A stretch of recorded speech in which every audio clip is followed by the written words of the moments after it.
Hey everyone, I'm Olivia. I'm 17, top of my class, and completely obsessed with art and history. My room's covered in posters of Roman architecture and Renaissance paintings. Yeah, I'm that kid. Olivia, dinner's ready. My mom's voice echoed up the stairs. I sighed, putting down my sketchbook. Another family dinner, another chance to feel like the invisible child. As I walked into the dining room, my sister Megan was already there, phone in hand, probably texting her latest boyfriend. "How was your day, Megan?" Mom asked, completely ignoring me. "You, boring." Mr. Johnson gave me detention again. "He's such a jerk," Megan replied. Dad chimed in, "Don't worry, sweetie. We'll talk to the principal about that teacher." I couldn't help but roll my eyes. Megan skips class, gets detention, and they want to blame the teacher. Classic. "And you, Olivia? Anything new?" Grandpa asked, giving me a wink. Finally, someone remembered I existed. "Actually, yeah, I got an A on my Italian test." "That's nice, dear," Mom interrupted, turning back to Megan. "Now, about your upcoming cheer competition." And just like that, I was invisible again. But hey, at least I have my grandparents. They understood me. Later that evening, I was in my room, counting the money in my Rome fund jar. Just $200 more. I muttered to myself. I'm so close to affording that trip. A knock on my door startled me. It was Grandma. "Come in," I called, quickly hiding the jar. "Olivia, dear, your grandfather and I have a surprise for you." My heart raced. Could it be? No way. Grandpa appeared behind her, holding an envelope. "We know how hard you've been working and how much you love Italian culture, so." He handed me the envelope. With shaking hands, I opened it and nearly fainted. 2 tickets to Rome. "Oh my God, is this real? Am I dreaming?" Grandma laughed. "It's very real, sweetheart. You deserve it." I jumped up, hugging them both. "Thank you, thank you, thank you. I can't believe it." Just then, Megan barged in. "What's all the noise about?" I couldn't contain my excitement. Grandma and Grandpa got me tickets to Rome for graduation. Megan's face darkened. "What? But that's not fair. I'm the one who needs a vacation after all the stress I've been under." I ignored her, too happy to let her ruin this moment. "I need to start planning. There's so much to see." As I rattled off my must-visit list, I caught a glimpse of my parents in the doorway. They didn't look happy, but I was too excited to care. For once, something amazing was happening to me, and nothing could bring me down.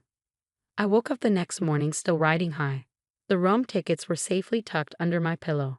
As I got ready for school, I couldn't stop grinning. "Olivia, come down here, please," Mom called from downstairs. I bounded down, expecting to discuss trip plans. Instead, I found my whole family in the living room, serious looks on their faces. "What's going on?" I asked, my smile fading. Dad cleared his throat. "We've been thinking about the Rome tickets." "Yeah, isn't it awesome?" "I can't wait to." "We think it would be better if Megan went instead," Mom interrupted. The world stopped. "What?" "Megan's been under a lot of stress lately," Dad explained. "She could really use this trip." I turned to my grandparents, hoping for support. They looked as shocked as I felt. "But those were my tickets," I stammered. "Grandma and Grandpa gave them to me." Megan smirked. "Don't be selfish, Olivia. You know I need this more than you." "This isn't right," Grandpa interjected. "We gave those tickets to Olivia as a reward for her hard work." Mom sighed. "Dad, you don't understand. Megan's been struggling. This could really turn things around for her." "And what about Olivia?" Grandma demanded. "What about her dreams?" "She'll be fine," Dad waved off. "She's always fine." The argument escalated. Voices raised, accusations flew. I stood there numb as my dream crumbled around me. "Fine," I finally said, my voice barely a whisper. "Take the stupid tickets." I ran upstairs, slamming my door. Tears streamed down my face as I collapsed on my bed. How could they do this to me? The next few days were a blur. I went through the motions at school, avoided family dinners, and spent most of my time locked in my room.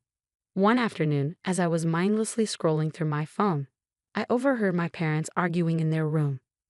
"We can't keep doing this, John," Mom hissed. "The credit cards are maxed out, the bank's calling about the mortgage." I know, but what choice do we have? We can't let Megan's mistakes ruin her future." My ears perked up. Mistakes. What mistakes? Maybe if we dip into Olivia's college fund again. I gasped, then quickly covered my mouth. My college fund. They've been using my money. Suddenly, everything started clicking into place. The new car Megan got last year, the expensive cheerleading camp, the constant shopping sprees. I felt sick. They'd been stealing from me to cover Megan's screw-ups. That night, I couldn't sleep. My mind raced with questions. How long had this been going on? How much had they taken? And most importantly, what was I going to do about it? As I lay there, staring at the ceiling, a plan began to form. If they thought they could walk all over me, they had another thing coming. Two can play at this game, I whispered to myself. The next morning, I put on a fake smile and joined the family for breakfast. Megan was babbling about her upcoming Rome trip. I'm thinking of extending my stay, she said casually. Maybe hit up Paris too. Mom and Dad exchanged worried glances. I bit my tongue, storing away this information. As I headed out for school, I made a detour. It was time to pay a visit to the bank and find out exactly what was going on with my accounts. The game was on, and I was playing to win. The bank visit was a real eye-opener. My college fund was practically empty. It was time to call in the big guns. Jake, I need your help, I said, cornering my best friend at his locker. What's up, Liv? You look like you've seen a ghost. I lowered my voice. I need you to hack into my parents' financial records. Jake's eyes widened. Whoa, that's heavy. What's going on? I spilled everything, the Rome tickets, the overheard conversation, the empty college fund. Jake listened, his face growing more serious by the second. I'm in, he said finally. Meet me at the library after school. For the next week, Jake and I spent every free moment digging into my family's finances. What we found made my stomach turn. Look at this, Jake pointed at his laptop screen. Your dad's been siphonning money from the family business for years. I leaned in, squinting at the numbers. But where's it all going? Jake pulled up another window. Looks like most of it's been covering Megan's expenses, unpaid credit cards, car payments, even bail money. Bail money? I gasped. What the hell has she been up to? As we dug deeper, the picture got uglier. Dad had been cooking the books, taking out shady loans, even dabbling in some not-so-legal side hustles to keep up with Megan's lifestyle and cover their mounting debts. This is insane, I muttered, running my hands through my hair. What am I supposed to do with all this? Jake gave me a long look. You know what you have to do, Liv. I did know, but the thought of turning in my own parents made me sick. That night, I tossed and turned, weighing my options. On one hand, they were my family. On the other, they'd stolen my future, betrayed my trust, and broken the law. By morning, I'd made my decision. It was time to take action. First stop, my grandparents. I laid out everything Jake and I had discovered. I can't believe it, Grandma whispered, tears in her eyes. How could they do this? Grandpa's face was grim. What do you need from us, Olivia? Your support, I said, and maybe a place to stay when this all goes down.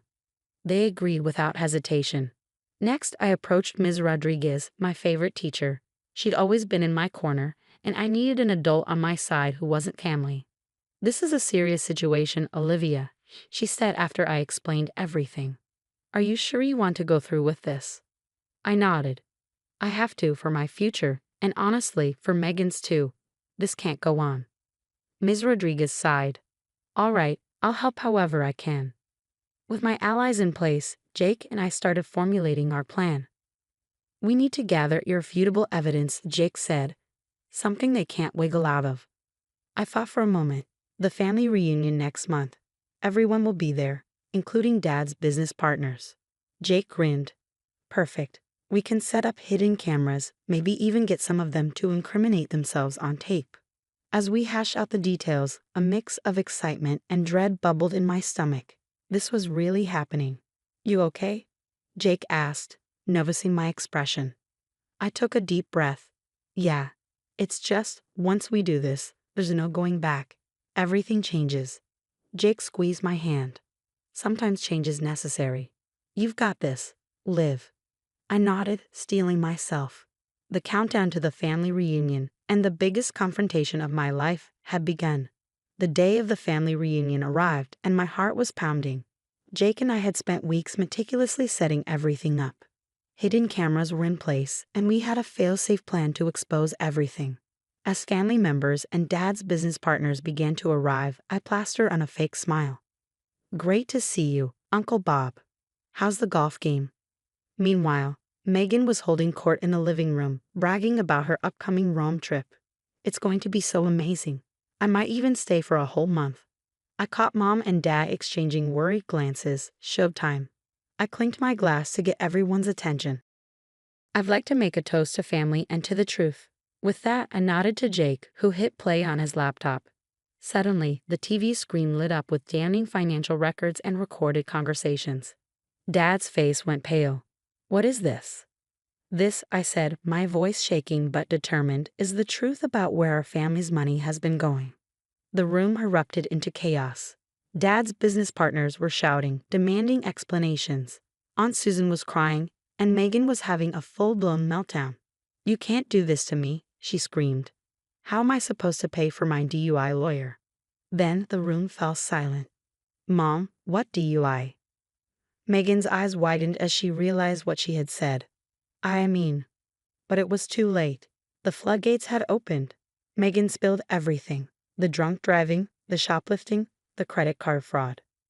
With every word, Mom and Dad looked more and more defeated. Suddenly, sirens wailed in the distance. Miss Rodriguez had come through, alerting the authorities at the perfect moment. As the police entered, reading warrant of removals and slapping on handcuffs, I felt a strange mix of relief and sadness. This was justice, but it was also the end of my family as I knew it. Grandpa put his arm around me. "You did the right thing, Olivia. We're so proud of you." The next few months were a whirlwind of legal proceedings. Dad and Megan both faced charges, while Mom got off with probation for her lesser role. Through it all, my grandparents were my rock. One evening, Grandma said, "How would you feel about us being your legal guardians?" I hugged her tightly, tears in my eyes. "I'd love that." As the dust settled, something unexpected happened. The judge ordered that all stolen funds be returned, including my college fund. And remember those Rome tickets? They were mine again. So that summer, instead of moping over lost dreams, I found myself strolling through the Roman Forum with my grandparents, gelato in hand, to new beginnings. Grandpa raised his comb in a toast to justice and gelato. I grinned. Perfect.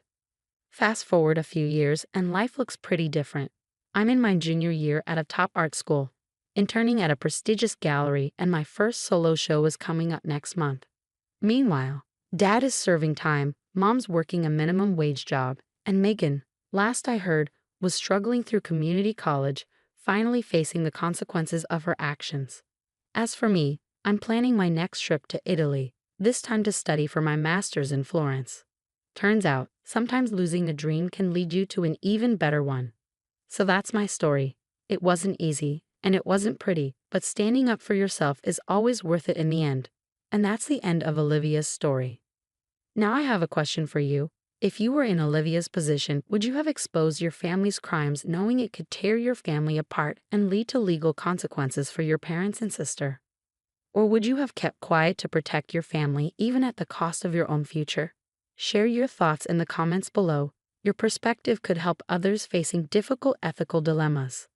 If this story of justice and standing up for yourself resonated with you, don't forget to hit that like button for more compelling stories of revenge and personal triumph. Subscribe to our channel